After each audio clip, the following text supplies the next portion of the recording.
پوری دنیا کو اس نے افیکٹ کیا اور پوری دنیا نے پھر اس سے نمٹنے کے لیے مختلف طریقے اپنائے اور یہی طریقہ جو پاکستان میں بھی اپنایا گیا اور یہی طریقہ ظاہر ہے کہ ہم نے یونیورسٹیز میں بھی تعلیمی اداروں میں بھی اس کو اپنایا اور خاص طور پر میں اس میں کہوں گا کہ جو آپ کی جو لیڈرشپ ہے نا یہ میٹر کرتی ہے بہت زیادہ. اگر آپ کی تعلیمی ادارے کا جو ہیڈ ہے جیسے ہمارے وائس چانسلر ہیں پروفیسر ڈاکٹر منصور اکبر کنڈی صاحب, تو اگر وہ آپ کے کمیٹڈ ہیں, اگر وہ آپ کے پیشنیٹ ہیں تعلیم کو جاری رکھنے کے لیے, بچوں کی جو ایکٹیویٹیز ان کو کنٹینیو رکھنے کے لیے, تو تعلیمی ادارے کوئی نہ کوئی ایسا راستہ ضرور نکال لیتے ہیں جس سے بچوں کی تعلیم اور تربیت دونوں افیکٹ نہ ہو. تو ہم نے کیا کیا, یونیورسٹی نے اپنا سافٹ ویئر بھی بنایا آن لائن ایجوکیشن کے لیے, جو آلریڈی جو چیزیں دنیا میں چل رہی تھیں, جو سافٹ ویئر مثلا زوم تھا, ٹیم تھا, ایسی بہت ساری چیزیں تھیں, ہم نے وہ بھی اپنایا. اس میں آن لائن میٹنگز کی, اس کو بہت سارا ہم نے اس میں کام یہ کیا کہ ہم نے کوشش کی کہ ہمارے بچوں کی تعلیمی سال کا حرج نہ ہو, کیونکہ جب آپ ایک بچے کی ڈگری اگر 1 سال لیٹ ہوتی ہے تو صرف ایک ڈگری 1 سال لیٹ نہیں ہو رہی, اس بچے کی ایک نوکری 1 سال لیٹ ہوگی, پورا خاندان 1 سال اور سفر کرے گا. تو ہم نے اس چیز کو بڑا اس کو مد نظر رکھا وائس چانسلر نے اسپیشلی, اور ہم نے کووڈ کے دوران میٹنگز کی, آن لائن میٹنگز کی, اور کوشش کی کہ اس جو سیمسٹر جو ہمارا سفر ہوا اپریل سے لے کر اس جولائی تک, اس کو کنکلوڈ کیا جائے. تو ہم نے آن لائن بچوں کو پڑھایا, تعلیم دی, اس میں پیپر بھی کنڈکٹ کیے, آن لائن پیپر بھی لیے. بڑا مشکل ٹاسک تھا, پہلی دفعہ تھا, ظاہر پہلے اس کے یوز ٹو نہیں تھے. تو ٹیچر کو کتنا مشکل ہوا, ٹیچر کے لیے کتنا مشکل تھا, اسٹوڈنٹ کے لیے تو ہے کہ انڈرسٹینڈ نہیں کر پاتے, پوچھیں کس سے گائیڈ لائن لیں, تو ٹیچر کے لیے کتنا مشکل تھا. ڈیسپریٹ ٹائمز ڈیسپریٹ میجرز, جب آپ کے پاس ایک وقت آ گیا نا تو پھر اس کو آپ نے کوپ اپ کرنا ہے. پھر اس کو اب جب پتہ لگ گیا کہ یہ سر پہ پڑ گئی ہے اور اس کے علاوہ کوئی حل نہیں ہے, یا تو آپ بچوں کا تعلیمی سال 1 سال لیٹ کر دیں کہ ٹھیک ہے جی ہم نہیں پڑھا سکتے, نہیں پڑھاتے, آپ 1 سال ویٹ کریں. تو یہ ہمیں لگا کہ شاید یہ ٹھیک نہیں ہوگا بچوں کے مستقبل کے لیے. اسٹارٹ میں نہیں لگ رہا تھا کہ یہ اتنا لمبا ٹائم چلے گا, مہینہ 2 مہینہ یہی سوچ رہے تھے کہ پہلے تو یونیورسٹی 15 دن کے لیے بند ہوئی. ہاں 15 دن کے لیے بند ہوئی تھی, اتنا زیادہ اناؤنس بھی نہیں کیا گیا تھا اس وقت, اداروں کو بھی یہی کہا جاتا بس 15 دن کے لیے بند کر رہے ہیں. تو اسٹارٹ میں تو ایسی کوئی سچویشن بھی نہیں تھی. چلو جی بچے بھی خوش ہو گئے, بچے بڑے خوش تھے, چھٹیاں مل گئی ہیں, انجوائے کریں گے, یہ کریں گے. عمران خان کے اسٹیٹس لگ بند ہوئی یونیورسٹی, تعلیمی ادارے اسکول بند ہوئے, اور انجوائے کریں گے. اچھا دہلی ایریا میں جائیں گے, اب ہمارے وہ سارے جو ہمارے وہ تھے نا بچوں کے ٹور لگائیں گے, اس شہر میں جائیں گے, یہ کریں گے. اچھا جب پتہ چلا کہ کہیں بھی جانا الاؤ نہیں ہے تو پھر عقل ٹھکانے آئی کہ دیکھیں میڈم, یہ جو اصل میں جب آپ اتنے خاص طور جو فیئر کا ایک جو ویو آئی نا مارچ کے بعد, اپریل کے مڈ میں جو فیئر کی ایک ویو آئی نا, اس میں بہت ضروری تھا کہ آپ اپنی یوتھ کو انگیج رکھیں. بالکل, کیونکہ اگر آپ ان کو چھوڑ دیں گے, اگر آپ ان کو جسے کہتے ہیں کہ وقت کے حالات اب سوشل میڈیا وہ فالو کر رہے ہیں, جو پوسٹ آ رہی ہیں, جو چیزیں آ رہی ہیں, اس میں صحیح غلط ہر چیز سب کچھ چل رہا ہے, تو وہ فیئر کی جو تھا نا وہ بچوں کی ذہنی جو نشوونما تھی اس کو افیکٹ کر رہا تھا. تو اس چیز کو ہم نے ذہن میں رکھتے ہوئے ہم نے جو ہمارا ڈائریکٹر آف اسٹوڈنٹس افیئرز ہے اس کے تحت آن لائن کمپٹیشن کروائے بچوں کے. ہم نے نعت کے کمپٹیشن کروائے, قرات کے کمپٹیشن کروائے, ڈبیٹ کے کمپٹیشن کروائے, ان کے ایسے رائٹنگ کے کمپٹیشن کروائے, تاکہ ہم اپنی یوتھ کو انگیج رکھیں پازیٹیو ایکٹیویٹیز میں. تو اس میں ہمارے مختلف جو ہمارے ادارے تھے, مختلف جو ہمارے ساتھ کام کر رہے تھے, سیوک سروسز کے ادارے, انہوں نے ہمارے ساتھ بڑا اس میں رول پلے کیا. ٹھیک ہے, یعنی کہ یہ جو پینڈیمک تھا اس میں بچے جو گھروں میں قید ہو کر رہ گئے, اور بچوں کو قید کرنا بڑا مشکل کام ہے پیرنٹس کے لیے, اور وہ بھی جو ہے یونیورسٹی کے بچے ہوں, کالج کے بچے ہوں, ماشاءاللہ بڑے ہو جاتے ہیں, ینگ بچے ہوتے ہیں, تو آپ دیکھ لیں گھروں میں بھی ٹک کر نہیں بیٹھ رہے ہوتے. تو ایسی ایڈورٹیزمنٹ بنائی گئی, ڈرایا گیا کہ اگر آپ کو ہو گیا اور جب آپ گھر آ رہے ہو تو آپ تو ینگ ہو, یوتھ ہو, آپ تو انرجیٹک ہو, آپ تو اوور کم کر سکتے ہو اس بیماری کو, لیکن آپ کے جو پیرنٹ ہیں وہ تو افیکٹڈ ہو سکتے ہیں نا, خدا نخواستہ ان کی ڈیتھ ہو سکتی ہے. تب جا کر جو ہے نوجوان کچھ سمجھے کہ ان کے پیارے ان کی وجہ سے جو ہے اس دنیا سے جا سکتے ہیں. میڈم کوئی بھی میسج جو ہے نا, جب آپ گلوبلی لوگوں کو جب کوئی میسج دیتے ہیں نا, تو اس کی پرسویشن کے لیے ایک بڑی اہم ایک آپ کے پاس ایک فیکٹر ہوتا ہے جس کو اپیل بولتے ہیں, وہ ہے فیئر. کہ اگر آپ ڈرا دیں نا, دیکھیں نا صابن بیچنے والا آپ کو ڈرا رہا ہے کہ ہاتھ نہیں دھو گے تو یہ بیماری ہو جائے گی, شیمپو بیچنے والا ڈرا رہا ہے کہ اس سے بال نہیں دھوئے تو بال گر جائیں گے. ہر چیز جو ہے نا وہ آپ کو ڈرا کے بیچی جاتی ہے. تو اسی طرح جب یہ پینڈیمک کا جو بیچنا تھا نا, اس میں بھی فیئر اپیل یوز کی گئی. میں نے ایک ریسرچ کی, اس کو پبلش بھی ہو گئی وہ, اس میں جو ہمارے پرائم منسٹر کی اسپیچز تھی نا اس میں بھی فیئر کا ایلیمنٹ تھا. انہوں نے عوام کو بتایا کہ اگر یہ آپ نے ایس او پیز پہ عمل نہ کیا یہ نقصان ہوگا, یہ جانیں جا سکتی ہیں, یہ نقصان ہوگا, اس طرح ہوگا. تو یہ فیئر جو تھا نا، یہ کریٹ کرنا ایک سینس میں ضروری بھی تھا. کچھ سوشل میڈیا کے تھرو ناجائز بھی کریٹ ہو گیا فیئر، لیکن اس سے جو تھا میں سمجھتا ہوں کہ جو ہماری یوتھ تھی اس کو نکالنا بہت ضروری تھا. اچھا، سوشل میڈیا کی جب ہم بات کرتے ہیں تو کچھ تو ایسی پوسٹ تھی جس میں تو ڈرایا گیا، یہ ہو گیا. وہ شروع میں آپ نے دیکھا ہوگا کہ دکھایا گیا کہ کچھ لوگ جو ہے سانس نہیں لے رہے اور روڈ پہ جو ہے ان کی ڈیتھ ہو رہی ہے. تو ایسی چیزیں دکھائی گئی اللہ کہ بندہ ڈر گیا، خدا نہ خواستہ. ایسا دیکھا تھا آپ نے؟ لازمی بات ہے، اس طرح کی ویڈیوز چل رہی تھی تو بندہ پریشان ہو گیا، خدا نہ خواستہ یہ حال ہو گیا تو ہم تو یہیں گئے نا. تو یہ حال تھا. تو فیئر کا بزنس جو ہے نا میڈم، وہ بکتا ہے. بالکل. تو اگر آپ کوئی بھی ویڈیو بنا کے یا کوئی پرانی ویڈیو بھی لگا کے ڈال دیں گے نا کہ یہ پینڈیمک یا کووڈ کی وجہ سے یہ ڈیتھ ہوئی ہے، لوگ اس پہ یقین کریں گے. یہ چیز بڑی چلی ہے. اگر ہم سوشل میڈیا کی بات کرتے ہیں، لوگ جو ہے اتھینٹک نہیں ہوتی یہ ساری چیزیں اتھینٹک نہیں ہوتی. آپ دیکھیں کہ کہاں سے ویڈیو اٹھاتے ہیں یہ لوگ اور جب لگاتے ہیں تو پاکستان میں یہ ہو رہا ہے، حالانکہ وہ پاکستان ہوتا نہیں. اگر آپ اس کا بیک گراؤنڈ دیکھیں تو کبھی ہمارے ہمسائے ملک کی لگ رہی ہوتی ہے، کبھی بنگلہ دیش کی لگ رہی ہوتی ہے، کبھی ادھر کی لگ نہیں رہتا. وہ پاکستان کی ویڈیو، وہاں کے رہن سہن کے لوگوں کی طریقے ہر چیز مختلف ہوتی ہے، پھر بھی ریلیٹ کر دیتے یہ پاکستان کا حال ہے، دیکھ لیں. یہ ایک وہ دیکھی ہوگی آپ نے، گڑھے والی دیکھی ہوگی جس میں ٹرک الٹا پڑا ہے اور دھنسا ہوا ہے، اور یہ دیکھ لیں یہ حال ہے ہمارے پاکستان کا. تو دیکھا گیا غور سے جو چیزیں گزر رہی ہیں سڑک پہ، تو وہ تو پاکستان کو پریزنٹ ہی نہیں کر رہے. تو پھر جا کے عقل آتے، لیکن لوگ نہیں کرتے، پھر فارورڈ پہ فارورڈ ہے. لوگ میڈم جو کریڈیبلٹی ہے نا وہ نہیں ہے سوشل میڈیا کی نا. اس سے میں آپ کو ایک ریسرچ بتاؤں، ابھی ہم نے خود بھی اس میں تھوڑا سا ایک شغل کے طور پہ ریسرچ کی، کیونکہ میں نے ایک ریسرچ اسٹڈی پڑھی، پھر ہم نے بھی یہ کر کے دیکھا اور واقعی ایسے ہی تھا کہ آپ کسی بھی ایکٹر کی ایک فوٹو لیں، کسی بھی ہالی ووڈ کے ایکٹر کی فوٹو لیں، اس پہ لگا دیں. فار ایگزامپل کہ جی یہ وہ شخص ہے جس نے کووڈ-19 پھیلایا، لوگ اس میں کمنٹ شروع ہو جائیں گے کہ اوہ یہ تو یہ ہے، یہ تو جانو نہیں ہے. تو لوگ دیکھتے ہی ہیں کہ یہ انفارمیشن ہے کیا، کہ کون شخص ہے، کون دے رہا ہے. تو یہ تو صحافت کی ٹیکٹکس ہے، میں کرتی ہوں. یہ آپ بہتر طور پر جانتے ہیں. آج کل بہت سارے لوگ جو ہے فیس بک پہ جو ہے وہ چلا رہے ہیں، اس طرح کے جو ہے نیوز چینل بن گئے ہیں، چھوٹے جو بچے ہیں یوٹیوب پر آ گئے ہیں. آج کل یہ چیز بہت ٹرینڈ میں ہے نا، علاقائی خبروں کے لیے جگہ کی. تو اس طرح کے جو ہے ایسے لکھ دیے جاتے ہیں الفاظ، اور اس کے بعد ہم لوگ سرچ میں جاتے ہیں تو ایسا کچھ نہیں دکھتا. یہ بھی ہے میڈم. صحافت اور سٹیزن جرنلزم نا تھوڑا اس میں فرق ہے. سٹیزن جرنلزم جب آپ کرتے ہیں نا تو وہاں پر جو بھی ایک شخص جو سٹیزن جرنلزم کر رہا ہے نا، اس پہ کوئی اس کے چیک اینڈ بیلنس نہیں ہے. ٹھیک ہے، اس پہ کوئی قدغن نہیں. لیکن آپ اس سٹیج پہ بیٹھ کے آپ کو انفارمیشن غلط دیں گی، کوئی بات کریں گے، آپ سے پوچھیں گے کہ آپ نے یہ کیوں کہا. لیکن میں اپنے گھر میں سیٹ پہ بیٹھ کے میں کہوں جی کہ آج ملتان میں اولے پڑ گئے یا آگ کی بارش ہوگی، مجھے کوئی نہیں پوچھے گا. بالکل. وہ یہ بھی ہو سکتا ہے کہ میری ویڈیو شیئر ہونا شروع ہو جائے گا، ملتان میں آگ کی بارش ہوگی. خبریں ہوتی ہیں قبروں میں سے آوازیں آ رہی تھیں، اللہ میاں وہ پھر گئے. اچھا پھر کلک کر دیا ہم نے بھی، تو کیا تھا؟ کچھ بھی نہیں تھا. اللہ کی قسم میں تو حیران ہو گئی کہ یار کیا چیزیں لکھ دی جاتی ہیں اور لوگوں کو اٹریکٹ کرنے کے لیے، کہ تاکہ ایک کلک جو ہے ضرور جا کے کرے، ایک جو واچ. یہ حال. تو یہ اصل میں یہ جو کمرشلزم ایک ویو ہے نا کہ آپ نے سوشل میڈیا سے ارننگ کرنی ہے، وہ پھر کہتے ہیں کہ جب آپ نے ارن کرنا تو وہ پھر صحیح غلط نہیں دیکھتے. شعبہ صحافت سے وابستہ بھی رہے اور BZU کی شعبہ صحافت پہ اس طرح جو ہے خدمات بھی سر انجام دے رہے ہیں، اور ایم فل بھی شعبہ صحافت میں کیا اور گولڈ میڈلسٹ بھی ہے.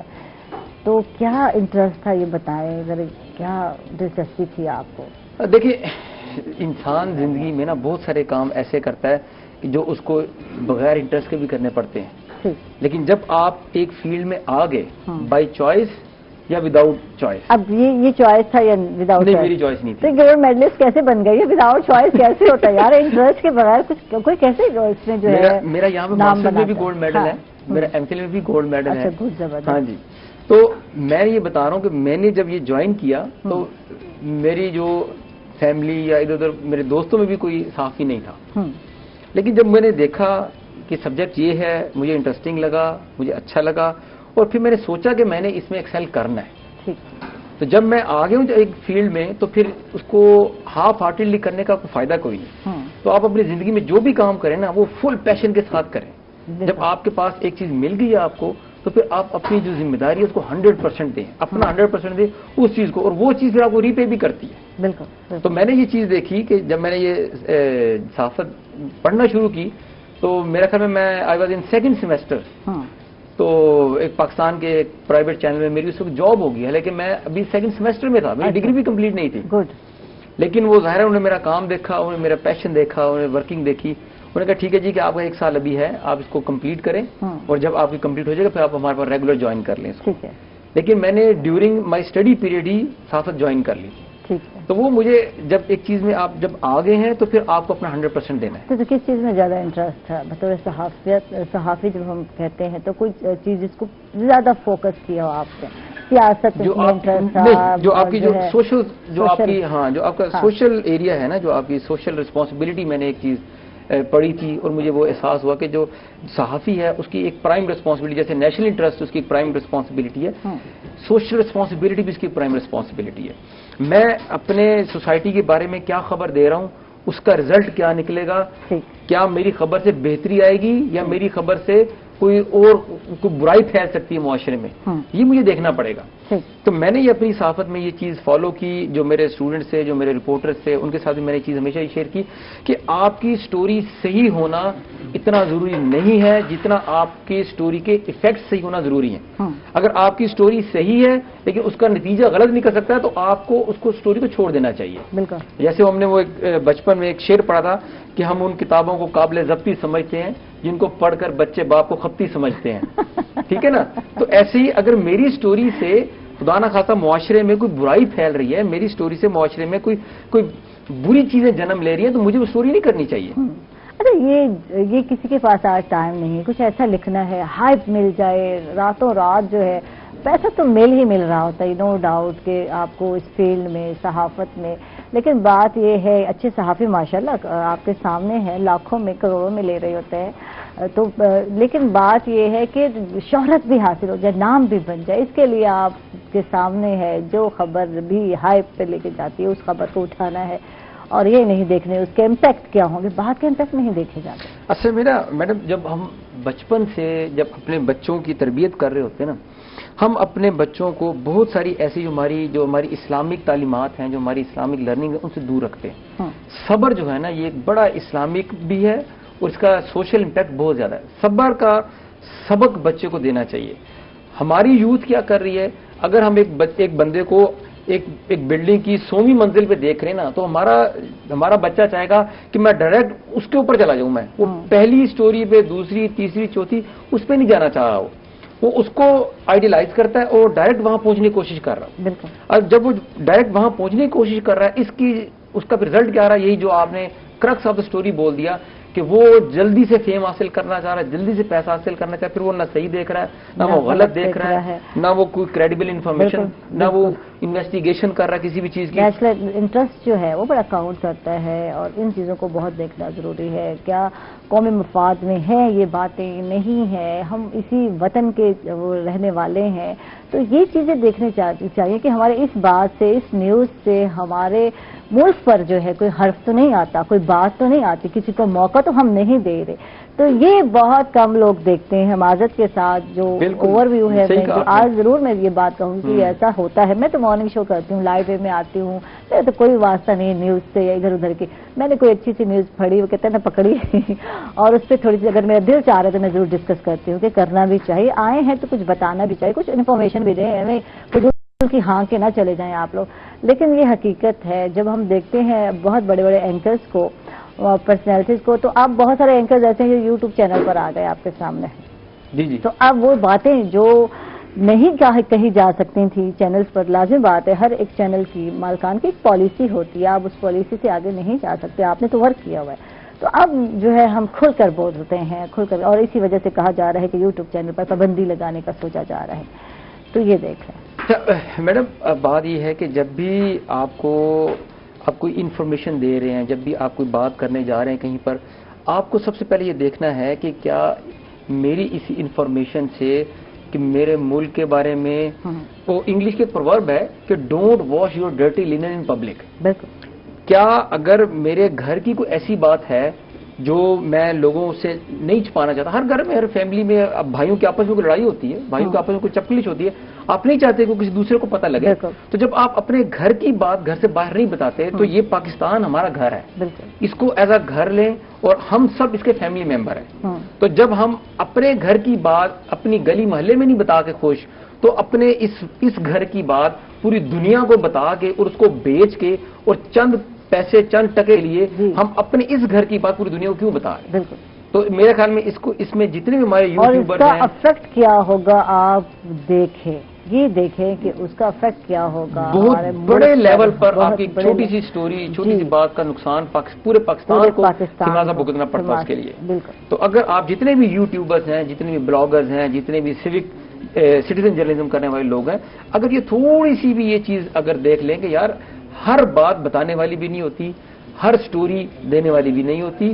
آپ کو دیکھنا ہے کہ آپ نے نیشنل انٹرسٹ میں کیا ہے, آپ کے سوشل انٹرسٹ میں کیا ہے, اور پھر اوور آل آپ کی موریلٹیز, ایتھکس, ویلیوز, ریلیجن, یہ سارا آپ کو کس گائیڈ لائن پہ لے کے جا رہا ہے. تو پھر صحافت کو خیر بات کر دیا آپ نے اور صرف درس و تدریس کی طرف آ گئے, اس کی کیا وجہ ہے؟ یہ اس کی کیا ریزن ہے؟ صحافی جو ایک دفعہ بن جائے نا میڈم, تو وہ صحافی رہتا ہے, ہمیشہ رہتا ہے, پوری زندگی رہتا ہے, چاہے کوئی میڈیم ملے یا نہ ملے. مجھ سے پوچھے, یہ کرونا وائرس نہیں ہے کہ جو ایک دفعہ ہو گیا اور 15 دن ٹھیک ہو گئے. یہ کرونا وائرس ایک بڑی چیز ہے. یہ وائرس اگر آپ میں ایک دفعہ آ گیا تو وہ پھر آپ ٹھیک نہیں ہوتے. تو میڈم میں مختلف عادت پڑ جاتی ہے. ہاں, میں مختلف فورن چینلز میں سٹوریز, مختلف بلاگرز کے ساتھ مختلف چیزوں پہ اپنی سٹوریز کرتا رہتا ہوں میں. تو ٹائم ٹو ٹائم وہ ظاہر ہے میں دیکھتا ہوں کہ جو مجھے لگتا ہے کہ یہ نیشنل انٹرسٹ میں ہے, جو مجھے لگتا ہے یہ ہمارے سوشل انٹرسٹ میں ہے, تو وہ میں کر رہا ہوں میں چیز ساتھ ساتھ. اس میں ایک فائدہ یہ ہے, یہ بالکل ایسے ہی ہے کہ جیسے ایک ڈاکٹر ہو اور آپ اس کو کہیں کہ آپ نے ہاسپٹل میں نہیں جانا, آج سے آپ نے صرف آج سے میڈیکل کالج میں پڑھانا ہے. یہ ناممکن سی بات ہے. میرے والا حال ہے, میں بہت مجھے کہا جاتا ہے میرے ہسبینڈ سے, بس کر دو اب بہت ہو گیا, اتنی جاب کر لیا, اب گھر بیٹھ جا. میں کہتی ہوں یار کیا ہے, 2 گھنٹے تو جاتی ہوں, وہ ریلیکسیشن ہو جاتی ہے. تو عادت پڑ گئی ہے نا یار, کیا کیا جائے. جیسے مجھے ناظرین بات کرتے ہیں, ہم لوگ جا رہے ہیں چھوٹے سے وقفے پر, کہیں نہ چاہیے گا, ہمارے ساتھ رہیے.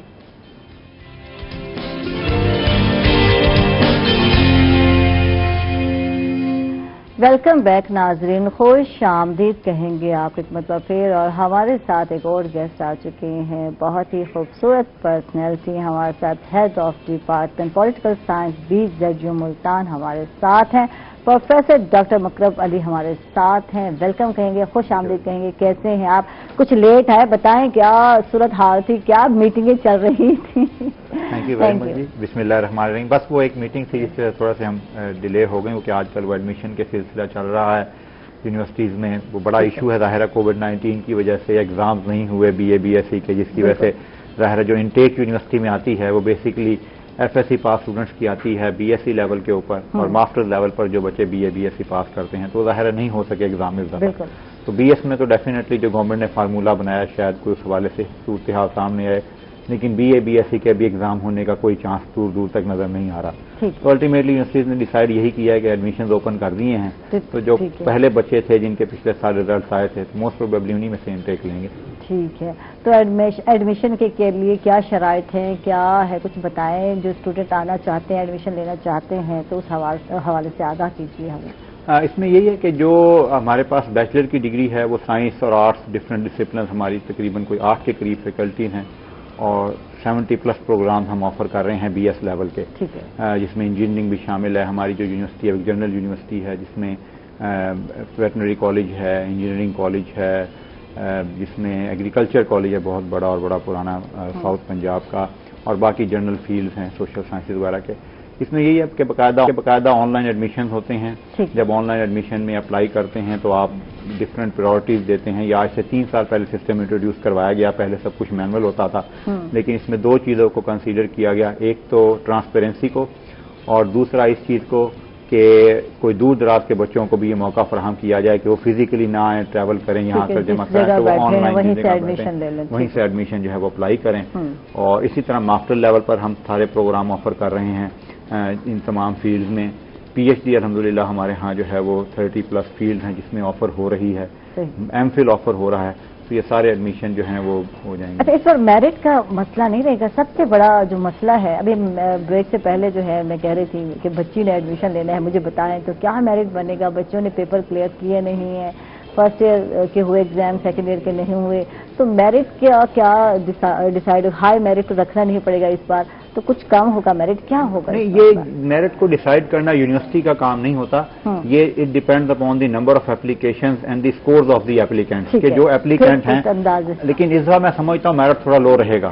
اس کی وجہ یہ ہے کہ میں ماسٹرز میں خاص طور پہ میں بتانا چاہتا ہوں، اس کی وجہ یہ ہے کہ چونکہ بی اے کے ایگزام نہیں ہوئے، تو جو پچھلے سال کے بچے تھے جنہوں نے ایگزام دیے تھے، ان میں جو ہائی میرٹ والے بچے تھے وہ آلریڈی یونیورسٹی میں کہیں نہ کہیں ایڈمیشن لے چکے ہیں یا پاکستان کی دوسری یونیورسٹیوں میں چلے گئے ہیں.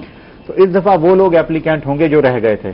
تو یہ تو اس میں میں نہیں سمجھتا کہ انٹل انلیس کہ کوئی ایگزام ہو جائیں بڑی جلدی اور اس کا پیپر چیکنگ ہو جائے، اس کا 0.1% چانس ہے.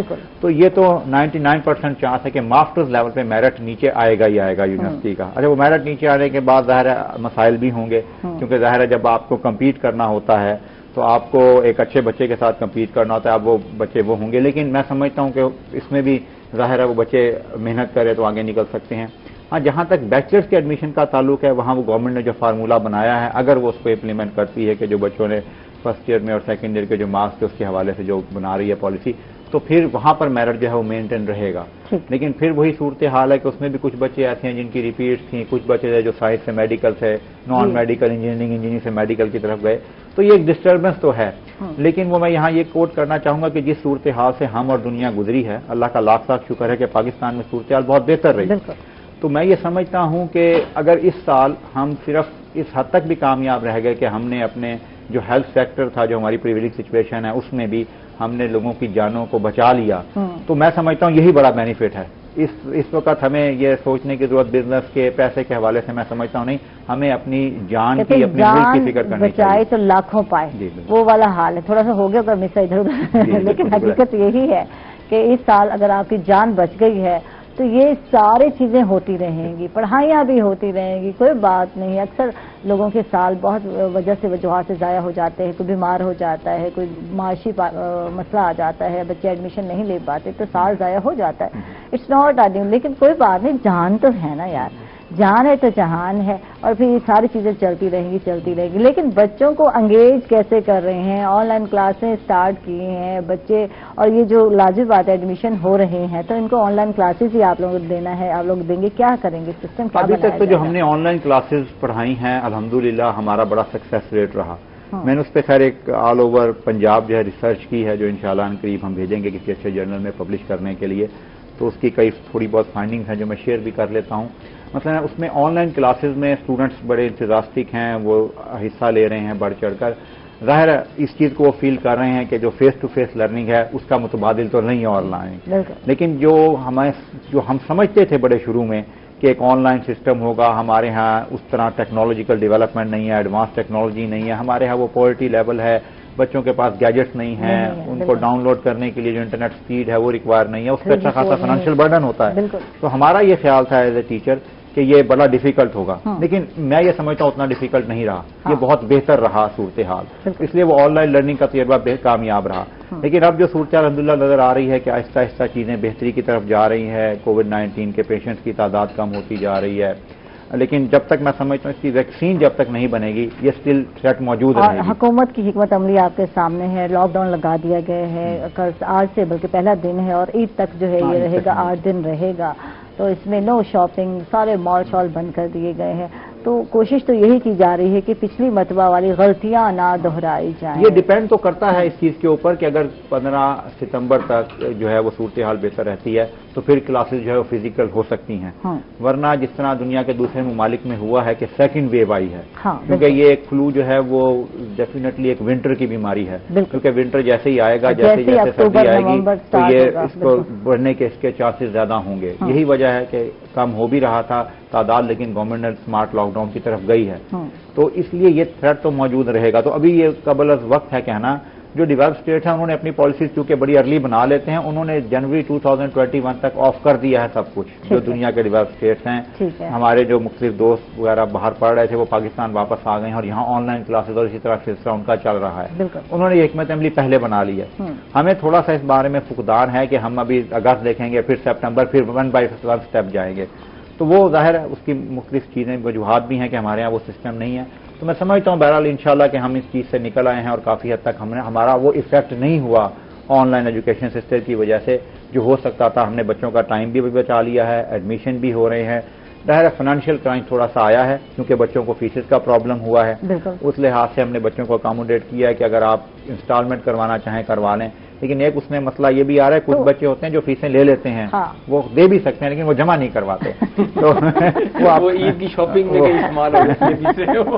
لیکن یہ زیادہ بچے ایسے نہیں ہیں، جو حالات ہیں آپ کے سامنے ہیں، بزنس اتنے اچھے نہیں، بہت سارے لوگ جو ہے جاب لیس ہو گئے اس پینڈیمک میں، بہت سارے لوگ جاب لیس ہوئے ہیں اور آپ کے سامنے ہے کیونکہ اداروں نے نکال دیا یار جب کام نہیں ہے تو کیسے رکھیں ہم، ان کی تنخواہیں کیسے پے کریں، تو یہ ساری صورتحال کا سامنا ہر گھر میں ہوا ہے۔